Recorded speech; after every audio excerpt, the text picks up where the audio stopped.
Hey guys, what is up? AwesomeTheSauce. Hope you guys are doing great. Then I have a confession to make. I was not gonna make this video. Y'all suggested it. I was like, I can't do this. But there have been a lot of people asking about it, so I wanted to give my hot take and honestly talk about something that I've noticed recently. The reason I didn't want to make this video is because of cringe. Let's talk about this video from the Wizard101 EU's social media, Twitter, like that type of thing. I'm just gonna play it and then I think you guys are gonna see why I was reluctant. Reluctant is the word. Again? You used the wrong spell! That's it! I'm sending you to Wizard101. Honestly, Wizard101 is the best thing to ever happen to me. I felt myself getting better with every duel. Explore worlds, save the spiral, and be the best wizard you can be in Wizard101. Yeah, so this is like, I guess, the newest Wizard101 commercial, especially, I guess, for the Wizard101 EU campaign, and it is cringe. It just is. I'm sorry, it is. I don't care what your opinion. It's cringe. And I really can't put my finger on why it is. I think it's because of the very adult actors being very, very kid-friendly. It kind of reminds me of Blue's Clues, except it's not geared toward, like children aren't watching this, right? I mean, it's mostly grown-ass people seeing this. But this is a part of KI's larger marketing initiative, and that's really what this video is about. I'm gonna talk about some of the disadvantages that they're going in with, and some of the things that they've done recently that you might not even know about. That's crazy for them. Let's talk about the new advertisement in general. I think the reason why it kind of falls flat really, really hard is because I think it represents somewhat of a shift that I think we can all get behind,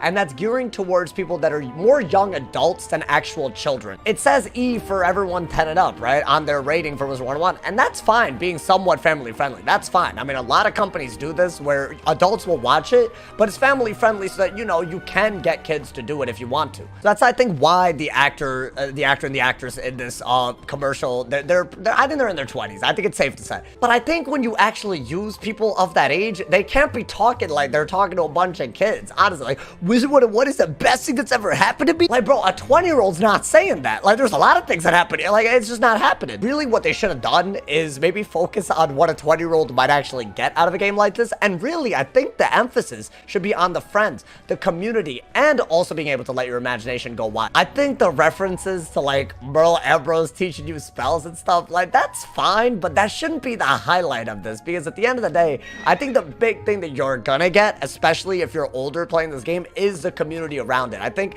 the fact that you can talk to people, you can make guilds now, you can make whole groups, you know, but you can do team activities like Beast Moon for free. There's all kinds of things that they've added, especially the recent past, that I think adults would like, and I just don't think that they really hit that one with the commercial. But I will say this, as much as I can point out the negatives of this specific endeavor, I don't think that this was like a gigantic like marketing campaign. I think this is purely just for social media, and in that way alone, it does work. It's just kind of goofy. I'll assume it's very easy to make a video like that to put on Twitter or TikTok or anything like that. They also seem to be really focusing on the online space when it comes to advertising the game. Recently, they did an interview with PC Gamer where they just probably paid for a spot on the actual website and they just talked about the game. A couple of things that they actually liked is that they framed the game as free to play, but membership, like, mentioned the membership, which is honestly just something that I'm glad for the honesty. I know this is a low bar for King's Isle, but honestly just saying, oh, it's a free to play game, and getting met with that disappointment as a player, that is not it. It will turn people off. So I'm glad that they're mentioning the membership while they still have it as, I guess, their main paywall. Still don't really get the whole point of membership in general in the long run. Hopefully they don't get it either and change it. But the other thing in the article that I actually enjoyed was that, you know, they acknowledge the fact that it's a 15-year-old game basically now. There's a lot of nostalgia behind it, and I guess they talk about grappling with how you keep that nostalgia but also keep the game modern and refreshing. And I think that's a really hard thing to do, because like you see Unicorn Way, it got revamped recently. It is less nostalgic for sure, but they kept a lot of the elements that kept it, you know, something that, like, you know, can rekindle those simpler times that you might have had when you originally played this game. There was both mention of making harder challenges for veteran players in this article, and this is probably an article that's viewed by a lot of people, so it's important to see how they're marketing themselves, but also things that can draw new players, like the revamp of the graphics. I think balancing those two is really important. It's good to see that they're at least somewhat aware of it, so I guess that's another nice thing in their new marketing campaign, just a little bit. Another thing that I've noticed them do recently, which is another, like, it seems to be a shift towards something a little bit more modern, is on the Wizard101 Twitter account, they actually seem to be liking memes. They actually seem to be liking posts that people post about Wizard101 a lot more recently. I give give to you Exhibit A. You know, this was liked yesterday after the whole dream face reveal thing. It's just a funny tweet now, isn't it? But the fact that the Wizard101 Twitter is doing this, it seems a little different than what seemed to be, I don't know, something like, I guess just safer to like, just something that's more engaging, especially for people that are growing up now, you know? It's not just about posting a picture of you on Wiz, it's about memes. It's about the memes. I think using that Twitter account to create a larger sense of community, I don't know if they've been doing this for a while and I just noticed it now, but I've definitely seen my feed pop up with things that they've liked more, and I also think that's a good idea. Just use social media better, especially when it comes to a Twitter account that tens of thousands of people follow. And the final thing that I've noticed very recently, another thing that maybe makes sense to say, oh, they're changing the marketing campaign. On Pirate 101, they release cosmetics that are actually, they look good, especially for Pirate, and they're pretty cheap. And I think this is a very popular idea within the Wiz community, right? Like, start like weaning off the things that are more regular payments and just put cosmetics in the crown shop